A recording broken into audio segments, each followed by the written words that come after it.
Hello, dear viewers, and welcome to the sixth episode of the series GST in Pictures. We have grown in the subject of GST, and today we are going to add a little bit to our growth by understanding this concept of taxable value of supply, a very important and a very interesting concept that is very much required as we move further in the subject of GST. Now, what are the topics that we are going to cover in this particular session? We are going to understand taxable value of supply if price is the sole consideration, inclusions and exclusions from taxable value of supply, taxable value of supply if price is not the sole consideration, when the supply is made through an agent, value of supply based on cost, and if price given is inclusive of GST. So these are few of the topics that we are going to cover under this particular session. So let's begin with the first part.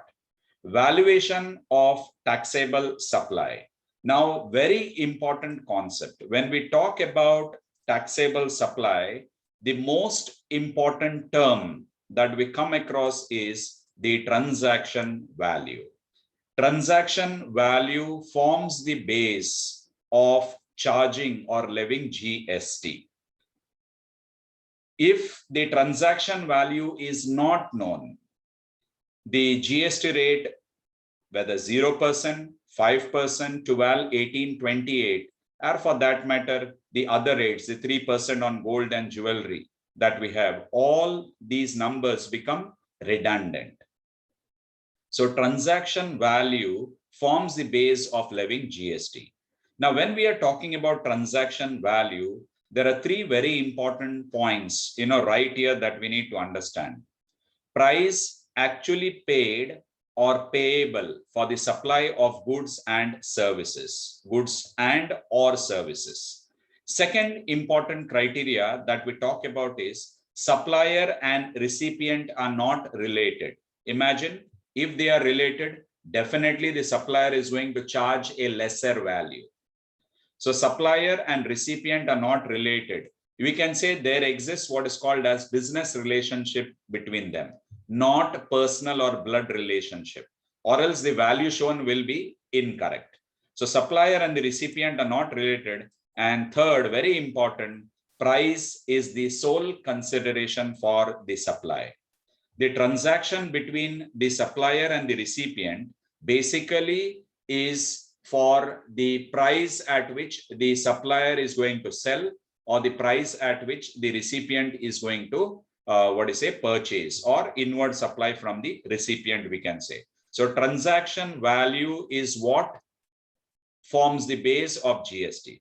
If you imagine an invoice, a tax invoice, when we purchase goods from any supplier, the supplier is going to issue us a tax invoice provided is registered under GST. There will be a transaction, and for every item that we have purchased, there will be a value written. And importantly, there will be GST rate column also specified on the left of the price. So whatever is the transaction value, on that automatically the computer will add up the GST amount and it will be shown below.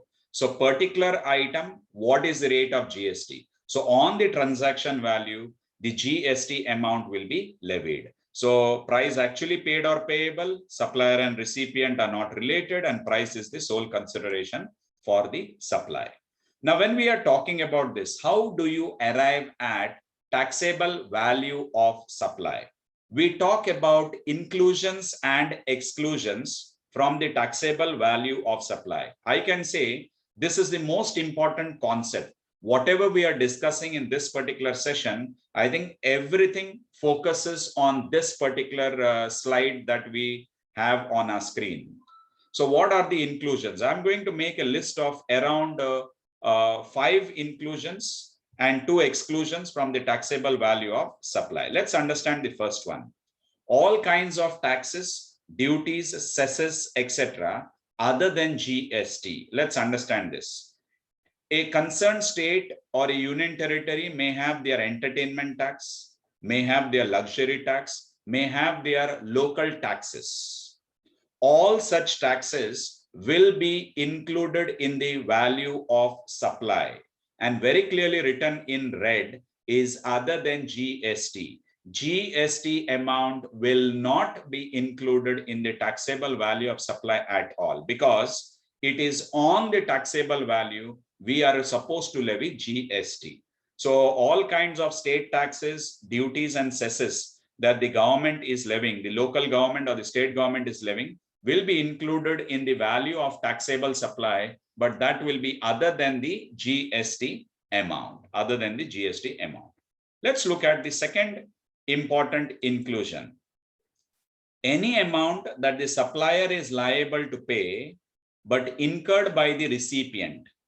Recipient is going to incur certain expenses, maybe for inputs or any other things, and such inputs may be made available to the supplier for manufacturing a product, or for producing a particular item, or you can say for providing service to the recipient. These expenses are supposed to be incurred by the supplier, but since the recipient is incurring so that he gets a quality goods or a quality service from the supplier, and if such expenses paid by the recipient are not included, those are to be included in the taxable value of supply. So any amount that the supplier is liable to pay but incurred by the recipient, and if such amounts are not included in the value, it is now to be included. So if not included, it must be added. If it is already included, it need not be added. Third very important criteria is incidental expenses, including commission and packing charged by the supplier before or at the time of delivery, excluding cost of returnable packing, the weighing charges, the packing charges, the transportation charges, the insurance on transportation is concerned, the installation charges, the maintenance charges, everything, if it is not included, it must be added. Incidental means related to the purchase of such a product, excluding the cost of returnable packing, especially if you look at liquid raw materials or liquid products. The products are supplied in barrels, in bottles, in drums. These barrels, bottles, drums, if those are returnable, if it has to be returned, then value of such returnable packing are not to be included in the taxable value of supply. So it's very clearly given, excluding the cost of returnable packing. Excluding, that means cost of returnable packing are not to be included in the taxable value of supply. Let's move to the fourth one. Fourth very interesting one. If in case the recipient makes a delay, or there is a delay as far as the payment is concerned, then the supplier, as per the agreement, has the right to charge interest, has the right to charge late fee, has the right to charge penalty for delayed payment. And if such a delayed payment is collected by the supplier, then such value must be included in the taxable value of supply. So if the recipient makes a delayed payment, the supplier can levy interest, can levy late fee, can levy penalty charges, and such interest amount, such late fee amount or penalty amount for delayed payment, I stress for delayed payment, is included in the taxable value of supply, because a regular interest charge is not inclusive of GST. For example, we have deposited amount in the bank. Bank gives us interest. On that interest, there is no question of GST. Similarly, if I borrowed a loan from the bank, when loan is borrowed from the bank, bank charges interest. So on that interest amount, there is no question of GST. So when we look at the concept of interest, it is not inclusive of GST. GST is not to be charged on interest. But if the recipient makes a delayed payment, then interest levied by the supplier is to be included in the taxable value of supply, and it becomes GST-able. Next, very important is subsidies linked to the price. Very important, subsidies may be given by any organization, or subsidies may be given by the government, especially if we look at during the present time, purchase of electric vehicles. The central government is providing subsidy. Now, very important point, when we are talking about inclusion in the taxable value of supply, subsidies given by the government, whether the state government or the central government, must not be included. Whereas other than the government, if subsidy is provided by any other organization, such subsidies will be included in the taxable value of supply. So subsidies directly linked to the price. That is very, very important. Linked to the price of that supply, other than those received from the government. So subsidy received from central or state government are not to be included in the taxable value of supply. And I mentioned 5, but I'm adding a 6th one for a simple reason is if in case the material or items are imported from a foreign country. If the raw materials or items are imported from a foreign country, we know very clearly imports from a foreign country attract IGST. Apart from IGST, there is a levy called as basic customs duty. Basic customs duty. This basic customs duty is levied with the sole objective of protecting the domestic industry. So now, when goods are imported from a foreign country or when items are brought from the foreign country, then the value to be included in this taxable value of supply will be inclusive of basic customs duty. It will be inclusive of basic customs duty, but will be exclusive of IGST. So I go to the first point, all kinds of taxes, duties, cesses, etc., other than GST. So GST is not to be included. Similarly, when we come across this imported items, the value to be included in this taxable value of supply will be the cost of imports, including the basic customs duty. BCD stands for basic customs duty, but excluding IGST. On imports, we levy IGST. So IGST amount will not be included in the value of raw materials, which is to be added to the taxable value of supply. So it will be inclusive of basic customs duty, but exclusive of IGST. Let's move to the list of exclusions. I mentioned there are 2 which we need to understand very well. One is cash or trade discount. I stress on the word given before or during the time of supply and shown in the invoice. Regular discount offered by the supplier to all its recipients. That is allowed. So cash or trade discount given before or during. So when we say before or during, that means at the time of sale or before the supply, it is clearly mentioned what is the discount available to the recipient. And very important, that discount given should be shown in the invoice. So this is pretty simple. Given before or during the time of supply, the invoice is prepared accordingly after deducting discount. But the issue arises. What if the discount is made available during or time of supply, but it is incorporated in the invoice after the supply? So we have the second very important point is discount is allowed after supply, but very important again, agreed upon at the time or before the time of supply. So business is giving discount after the supply has been made, but agreement to give discount is done either before or during the time of supply. We need to understand this because when invoice is made available, that invoice may not show a discount or it may show a certain amount of discount. But when discount is enhanced or discount percentage or more discount is given, the invoice needs to be adjusted for subsequent discount. So what is to be done? Let's understand this with the help of an example. So let's understand discount allowed after the supply but agreed upon at the time or before the time of supply. So let's understand this particular example. We have discount given after supply but agreed upon at the time of supply. Agreed upon at the time of supply. Now, suppose if I am the recipient, I am purchasing goods. There is an inward supply for me. The bill shows the taxable value of supply is 1 lakh and GST amount is say 5%, let's say 5,000 rupees.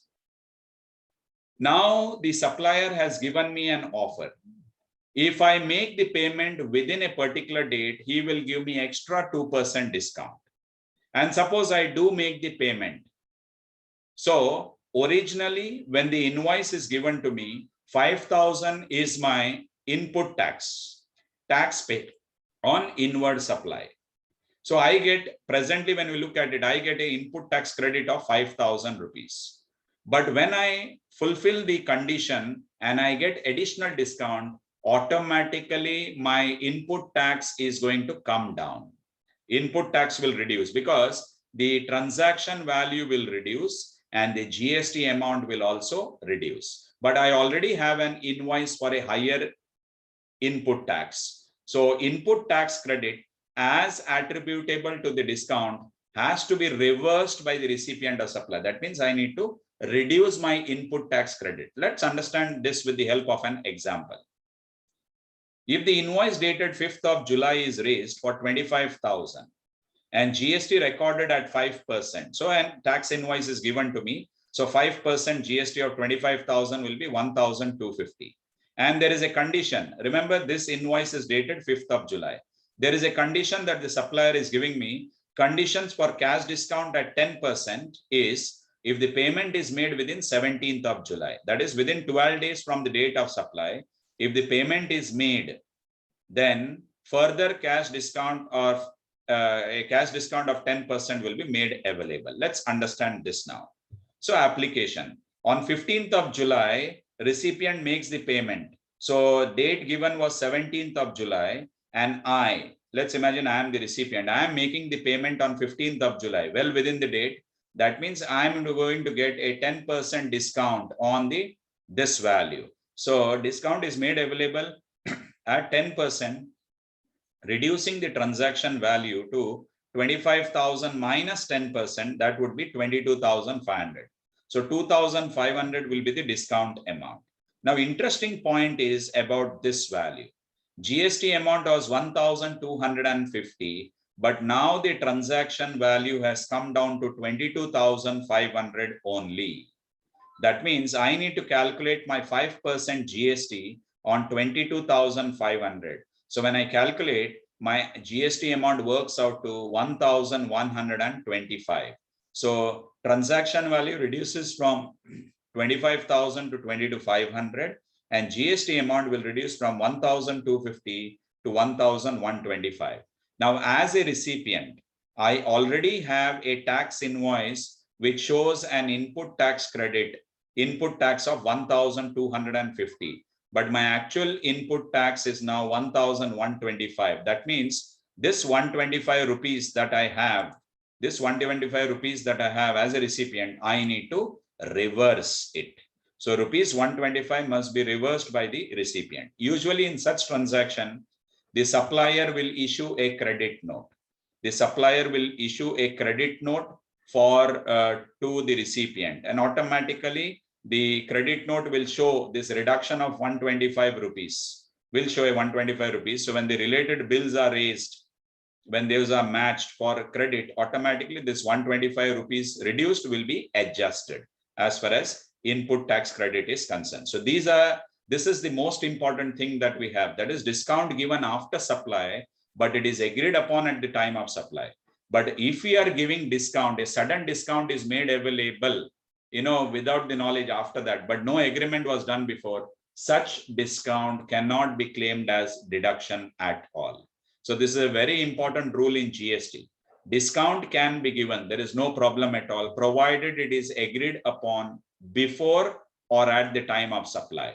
And that discount can be given at the time of supply or after the time of supply. If it is given at the time of supply, it will come in the tax invoice accordingly. But if it is given after supply of goods, after the payment is received later on, then such adjustments has to be done, which you see on the screen. So I hope this concept of discount allowed after supply, but agreed upon at the time or before the time of supply is clear. Let's move to the next concept. Taxable value of supply if price is not the sole consideration and parties are not related. Earlier, we took only the price factor. as the sole consideration. Here, price is not the sole consideration, and parties, the supplier and the recipient, are not related. So what do we have? We have criterias like open market value. Open market value will be the taxable value of supply. What do you mean by open market value?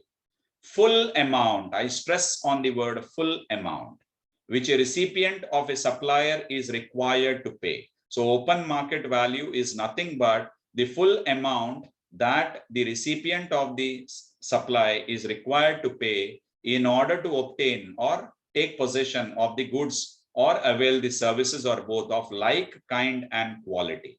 Let's understand the concept of open market value with the help of an example. So let's take a particular example. This example is relating to, say, a mobile phone. I beg your pardon. A mobile phone. So let's understand this concept of open market value.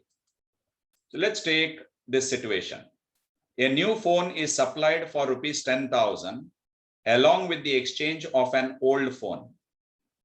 And if the price of the new phone without exchange is 15,000 rupees, it's like you get your old phone and instead you get a reduced value. You will pay only 10,000 to the supplier, but you will have to hand over your old phone as well. An exchange offer, we say.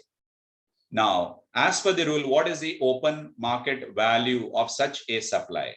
We talk in simple terms, rupees 15,000 is the open market value of the new phone.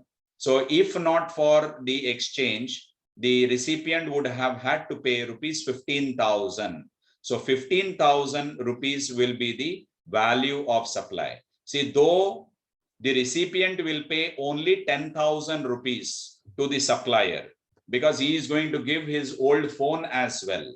But GST amount will be calculated on 15,000 rupees. So this is the application of open market value. So when there is an exchange offer and you would have be paying less, but GST will be levied on 15,000, and this will be the taxable value of supply. So this is about the concept of open market value.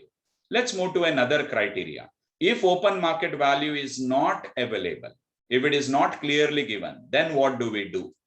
We have two criteria within one. Sum total of consideration in money that we have and consideration not in money.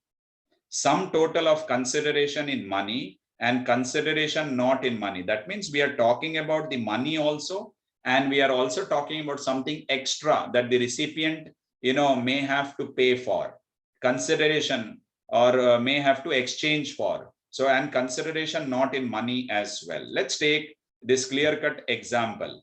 When we talk about, say, let's understand this concept. Suppose we are purchasing, say, a particular item, and along with that, let's say there is a barter. There is a barter of a particular item. So when OMV is not available, let's take this example. A laptop is supplied for 45,000 along with a barter of a printer that is manufactured by the recipient, and the value of the printer known at the time of supply is 5,000 rupees. So value of printer is 5,000 rupees, but the open market value of laptop is not known. 45,000 is general value that is given. It is not the price of the laptop. It is not the price of the supply of laptop. No. So what does the rule say? One is 45,000 definitely is consideration in money. Apart from that, 5,000 rupees is a barter. You exchange your old printer with a new one. So consideration in money is 45,000 rupees that the recipient is supposed to pay, plus consideration other than money. Since the cost of the printer is 5,000 rupees and there is a barter. Barter means exchange of item X with item Y between the supplier and the recipient. So that 5,000 rupees is considered as consideration other than money. So the value of supply of laptop will be 50,000 rupees. This is when open market value is not available. So this is an option when OMV is not available. So I hope this concept of when open market value is available, what do you consider? the total amount that the recipient is supposed to pay, if not for that exchange offer.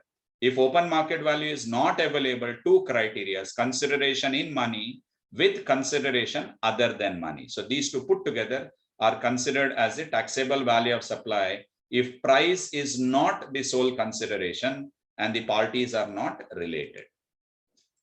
Let's move further. We have taxable value of supply if price is not the sole consideration and parties are not related. So just the continuation. We saw open market value concept. We saw if open market value is not available, consideration in money and consideration not in money. So we just saw these two. Now, if any of these criteria, let's call this as A, this as B. If none of the criteria are available, if the value of supply cannot be determined as per the earlier criteria, no open market value and open market value is not available, this consideration is not very clear, then what do? We take it on the basis of two sub criteria. One is on the basis of cost. Cost will be taken as the base, and 110% of the cost of production or manufacture will be considered. So cost will be taken as the base and 110% of the cost of production or manufacture will be taken as the taxable value of supply. But if we are aware that these goods which the recipient is purchasing now is intended for further supply, if the recipient is not going to use those goods, rather these goods are intended for further supply, then 90% of the price charge for the like, kind and quality will be taken. So if the goods are intended for further supply, 90% of the price that is mentioned will be considered. But if it is very clear that there is no intention of further supply from the recipient, then cost will be taken as the base and 110% of the cost of production. 10% would represent the profit portion to the supplier of the cost of production or manufacture will be considered. So these two criteria will come into the picture only when we don't have this open market value and also this consideration in money, not in money is not given to us.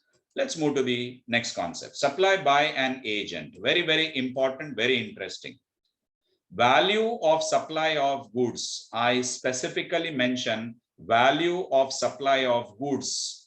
There is no mention of services over here. Made or received through an agent. First of all, we need to understand who is an agent. Goods on behalf of the supplier. Who is selling goods on behalf of the supplier. Only such person who undertakes to supply goods on behalf of the principal.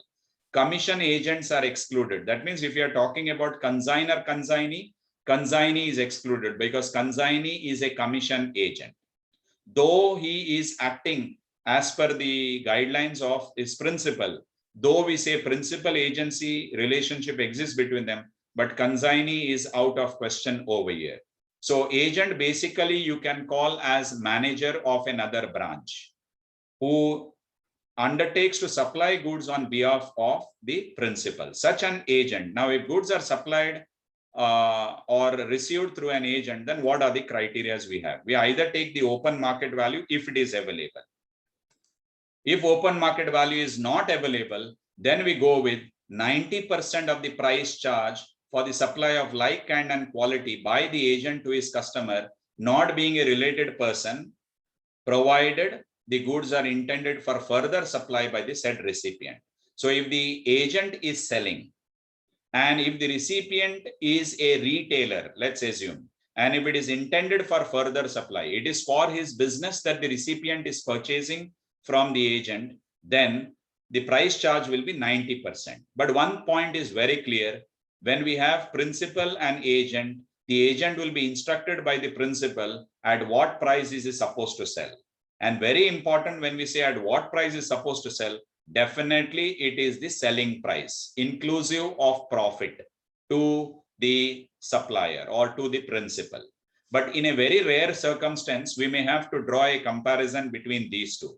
Either the open market value, if not given, or 90% of the price charge for the supply of like, kind and quality, provided the recipient is purchasing or there is an inward supply for recipient and it's intended for further supply of goods. So that is about supply by an agent. And as I mentioned earlier, it is supply of goods only. This rule is not applicable for services. So supply by an agent rule, which is the open market value on 90% of price, it is not applicable for services. So let's be very, very clear.